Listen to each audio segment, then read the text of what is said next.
we're going to continue with row reduction and look at two different forms. A rectangular matrix is in echelon form or row echelon form if it has these three properties. All non-zero rows are above rows of all zeros.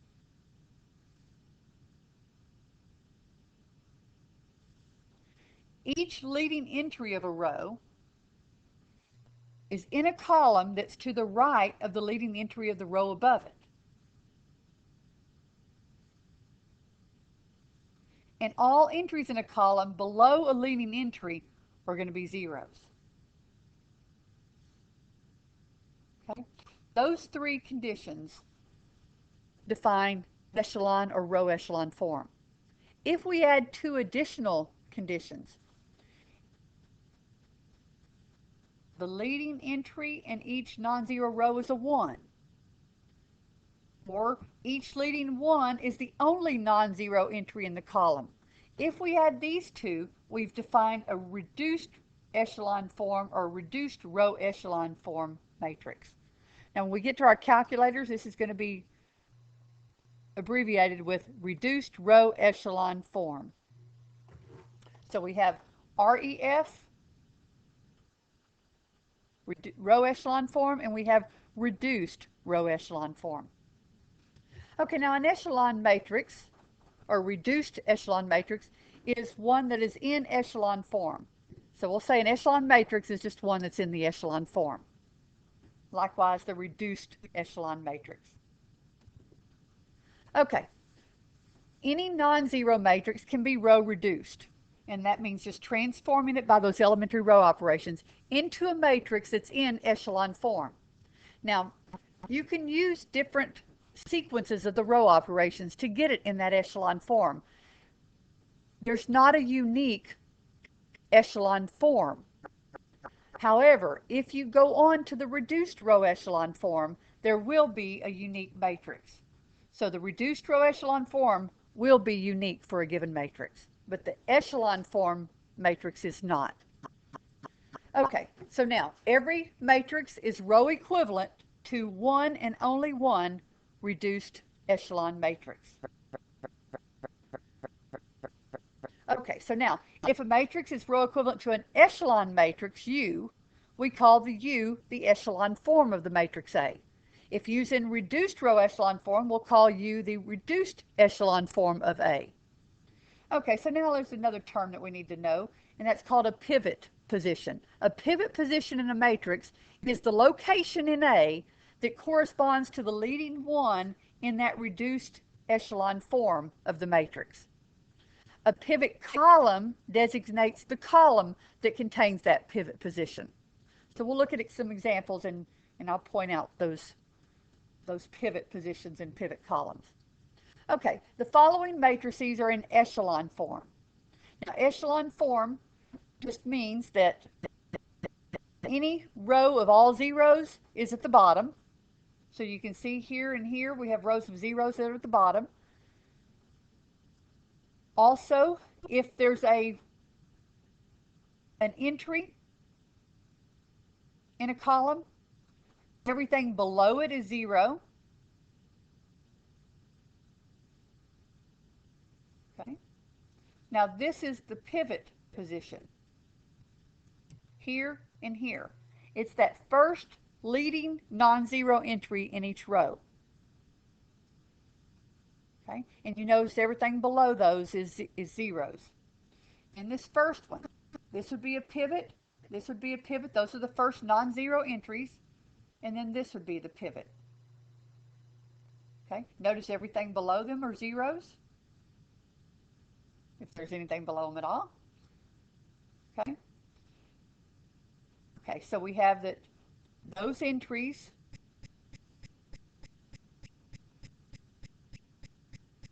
those are the first non-zero entries in each row, and everything below them is zeros, and any column row of all zeros is at the bottom. So this one is row echelon form. This one, the first entries here that are non-zero appear to the right of the one in the previous column. Okay, So here, notice this one's to the right of the one over here. This one's to the right of the one in the previous row. So they're to the right of the one in the previous row, and then there's zeros below them, and any rows of zeros are on the bottom. This one, there's no rows of zeros. We don't have to worry about that. The leading entries would be here, here. I'm looking for the leading non-zero entries in each row. Here, here, and here. Okay, those are your pivots. So those are the pivot positions, those particular locations. Okay, those pivots are the non-zeros. Everything below them are zeros. Okay, so it's just the things below those leading entries, the leading non-zero entries that have to be zeros. Okay, so those three are all in the row echelon form. The next three are in reduced row echelon form. So not only are the leading entries here always to the right of the row before it, or any, so here's the non-zero, the leading entries. Leading entries are here, here, and here. Those are my pivots. They're always to the right of the row's pivot before it in each one. So that kind of gives you that stair-stepping look. And everything below those is always zeros. Okay? But to be reduced row echelon form, not only are those, always to the right of the row before it or having zeros below, but they also have the property that they're always a 1, versus up here we didn't have 1s all the time. That just denoted that there was some non-zero number there. Okay, so it could have been 5 or 2 or whatever. But to be in reduced row echelon form, those leading entries must be 1s. Okay, which is easy to get. You just multiply that row through by the reciprocal of that number. Okay, plus not only are the numbers below it 0, but the numbers above it are also 0. The numbers below and above the pivots are always 0. So notice there's zeros there. Notice when there's not a pivot, like this column does not have a pivot. If the column doesn't have a pivot, you can't zero out the entries above or below since there's not a pivot. Okay, so it's only going to be where there's pivots that you zero out the entries below for row echelon form, and then also do it for the above rows in reduced row echelon form. So get the 1s in the entries and get the zeros above those entries to get it in reduced row echelon form. Okay, so now the pivot positions. So let's identify the pivot positions of this matrix. Okay, notice here they told me to row reduce it to echelon form. They didn't say to go to reduced row echelon form, only to echelon form.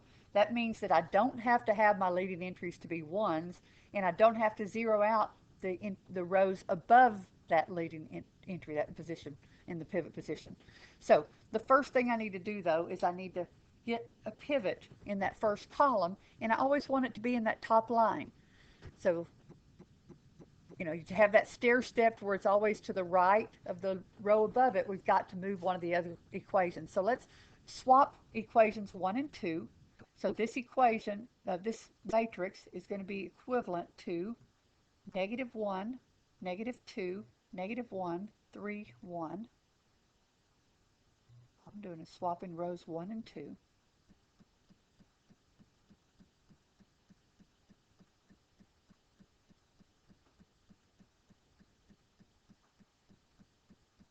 Okay. Now the first one, I can leave that as a -1. In reduced row echelon form, you have to have a 1, but in row echelon form, you don't. So let me just leave that as a -1. It's okay for row echelon form. So I'm going to leave that one as a -1.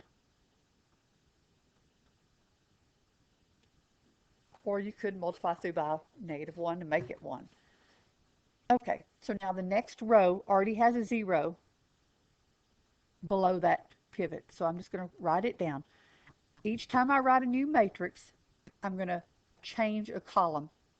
So I've got my first entry that has the non-zero element, and now I'm going to make all the ones below it have zeros in that first column. So I'm going to zero out this -2, since I have a -1 up here, I'll have to take negative 2 times row 1 and add it to row 2. So negative 2 times row 1 and add it to row 2, row 3. Okay, so negative 2 times negative 1 is positive 2, added to negative 2 is 0. Negative 2 times this entry is 4, added to this one would be 1. Negative 2 times this is 2, plus this one is 2. Negative 2 times this one is negative 6, plus this one is negative 3. Negative 2 times this is negative 2, plus this one is negative 3. Okay, and now I want to change row 4. This has a 1 in it. I want it to be a 0, and if I just add the row 1 to it, since it's a negative 1, it's going to 0 out. So I'm just going to take row 1 times 1 and add it to row 4, and that will be my new row 4. So you take a multiple of the row that has the pivot in that column and then add it to the row that you're changing. So I'm going to have I'm just adding rows 1 and 4. This new row 1 up here with row 4 from the previous one. So that's going to be 0, 2, 4, negative 6, and negative 6. Okay. Now I need to have a 1 in the next column. I can either work with the equation that's there, or I can move the third one up in that place if you want to. Just because this has a lot of numbers that aren't divisible by 3, I'm going to go ahead and swap a couple of rows. I'm going to swap rows 2 and 3 now, just to make it simpler to work with, to 0 out the second column. But my alternative would be to multiply row 2 by negative 1/3, which is going to leave me with a negative 4/3.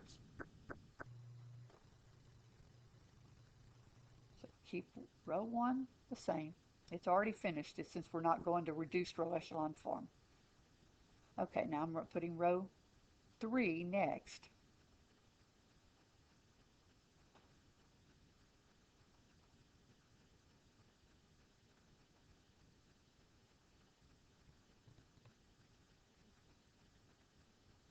So all I did was I swapped rows 2 and 3.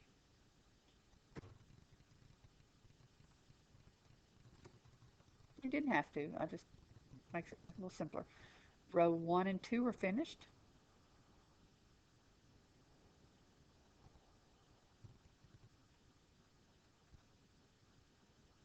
I need to change row 3, and I need to 0 out this entry, and then I'll 0 out this. So to 0 out the negative 3, I'm going to take row 2, which is where the pivot is in that column, take 3 times row 2 and add it to row 3. So 3 times row 2 plus row 3. And that's the new row 2 plus the old row 3. So 3 times this won't affect it. 3 times this is 3, added to the negative 3 is 0. 3 times this is 6, added to the negative 6 is 0. 3 times this is negative 9, added to the 4 is negative 5. And 3 times this is negative 9 plus the 9 is 0. Okay, now I want to 0 out this. And again, I'm going to use the row that has the pivot in that column, which is row 2. So I'm going to take negative 2 times row 2 up here and add it to row 4, and that will be my new row 4. So negative 2 times this added to row 3 is 0. Negative 2 times this added to this will be 0, so it better be. Negative 2 times this is negative 4, added to this is 0. Negative 2 times this is 6, added to this will be 0. And negative 2 times this is 6, added to this will be 0. Okay, we now have it in echelon form. Our pivots are the first non-zero entries in each row, which would be this, this, and this. Those are my pivots. Those 3 positions. Notice each time the pivot of a row is to the right of the row above it. Okay. Any row of all zeros is at the bottom. Okay. And the pivots are the first we have the leading entry of a row that's non-zero is always to the right of the previous one. Let's see what that first condition was. All non-zero ones are above zero rows. Each leading entry in a column is to the right of the leading entry above it. All entries below a leading entry are zero. Okay, look at the leading entries or the pivots. Are all the entries below them zeros? All the entries below that one zero, below that one zero, and below that one zero. So this is a matrix that's in echelon form.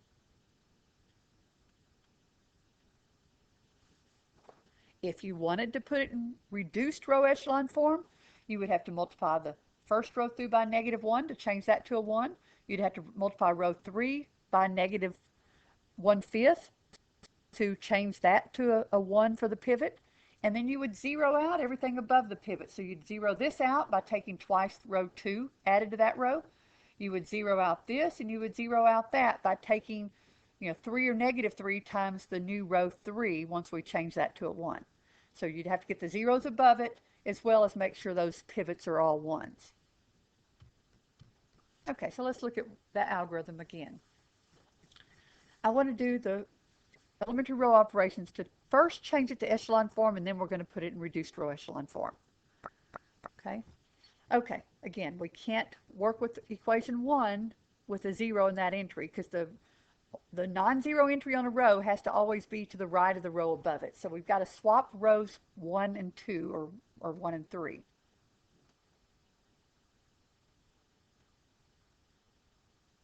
I'm going to use row 3 because I see that it's all multiples of 3.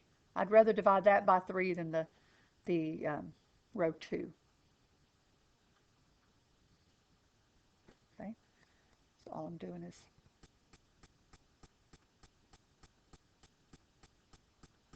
I'm swapping rows 1 and 2, and I'm just going to leave 1 and 3 and leave row 2 alone. It really doesn't matter which order you do. I just need one of the non-zero entries in the first row.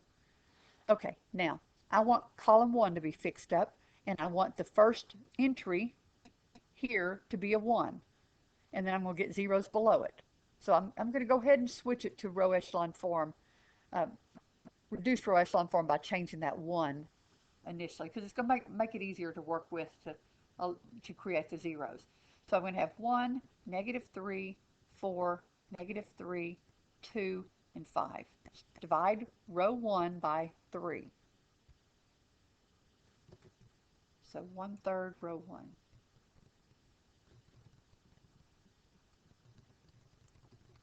Okay, now once I get that 1, I need to zero out everything below it. So this entry needs to be a 0. So I'm going to take, since I have a 1 now in this first row, I'm going to take -3 times that row and add it to row 2.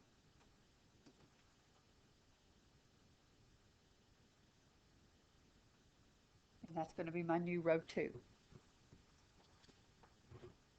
If you want to just look at the first row in the original one and take it times -1 and add them, you can do that as well.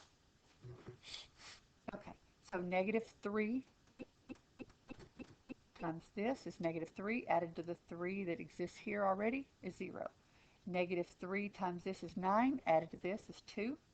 -3 times this is -12 plus that would be -4. -3 times this is 9 plus this is 4. -3 times this is -6 added to the 8 is 2. -3 times this is -15 added to the 9 is -6. And now the last row already has a 0, so I'm just going to leave that one the way it is.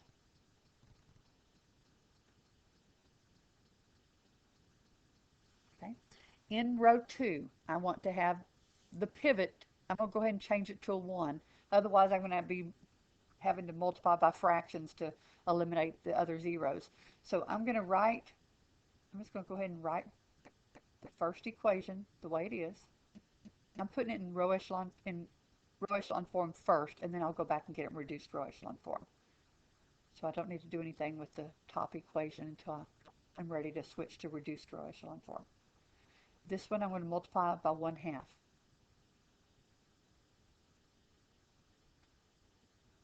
So this is just 1/2 row 2. Row 1 didn't change. Okay, once I get that, I need to zero this out now. And I'm going to do that by taking -3 times the row 2 that I just got, added to the row 3. So the new row 2 added to the old row 3. So -3 times this added to this is 0. -3 times this added to this will be 0. -3 times this is 6, added to this is 0. -3 times this is -6, added to this is 0. -3 times this is -3, added to this is 1. -3 times this is 9, added to this is 4. Okay, we now have it in row echelon form. Notice there's no rows of all zeros, so they are in the bottom if they exist. The pivots, the first entry that's non-zero each time is to the right of the row above it, this one and this one, or to the right of the row's leading entry on the row above, and below those leading entries are all zeros. Okay, so this is echelon form. Now that's not unique. Someone else may have left that first equation with the 3 and the -9, and that would have been an echelon form as well. Okay, so now let's go to reduced row echelon form. That means make sure those pivots are 1s, which we already did, and zero out everything above those entries. So I need to zero this out, and then I need to zero this and this. Just the entries above the pivots. Okay, so I'm going to leave equation 3 alone.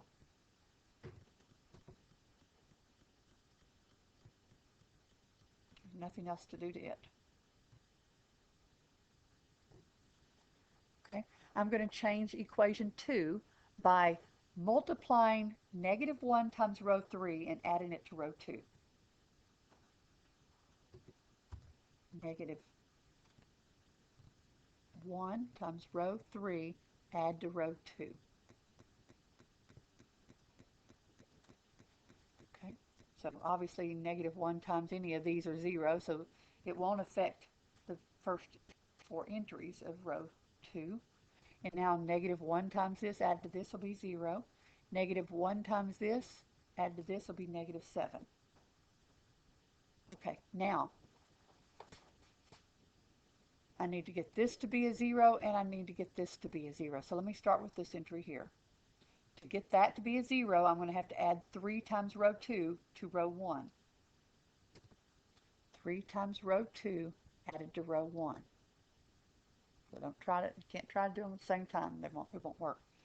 So 3 times row 2. So I'm going to use this row 2 that I already have. 3 times this added to row 1 is 1. 3 times this is 3, added to this is 0. 3 times this is -6, added to this is -2. 3 times this is 6, added to this is 3. 3 times this is 0, added to this is 2. 3 times this is -21, added to this is -16. Okay, so now I have 0 above column 2, and the only thing left is to change this one to a 0. To do that, I've got to use row 3 because that's where the pivot is in that column. So rows 2 and 3 are set.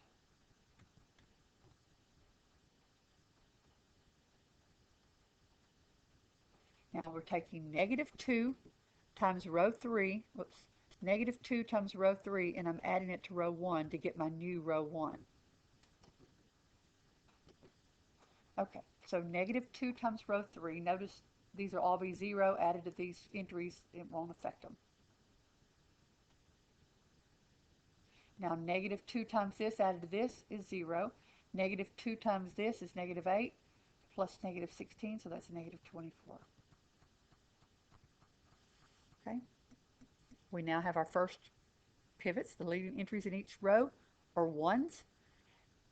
Every pivot, our pivots were here, here, and here. Those are the first non-zero entries in each row.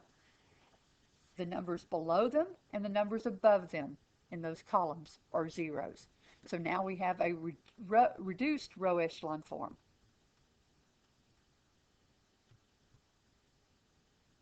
And this should be it is a unique form. Versus the row echelon form up here, everybody could have done something a little different, left numbers a little different. But once you get it in reduced row echelon form, it's unique.